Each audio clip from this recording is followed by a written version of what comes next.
দেখেন কিসে মাছ পালি। এটা হচ্ছে একটা ফ্রিজের ড্রয়ার। এই ফ্রিজের ড্রয়ারটার ভিতরে এখানে কিছু মলি মাছ পালতেছি। এক জোড়া মলি ছিল, এখন সেই এক জোড়া থেকে অনেকগুলা হইল। তো ওই জোড়ার একটা বড় মলি মারা গেছে আর একটা আছে, বাট ব্যাপার না, সাথে অনেকগুলা বাচ্চা পাওয়া গেছে অলরেডি। এখানে প্রায় অ্যাটলিস্ট 15-16টা বাচ্চা হবে।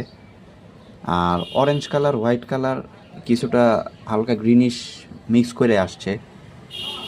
তো আসলে মলিপালা খুব একটা ঝামেলার কাজ না, যা বুঝলাম আর কি।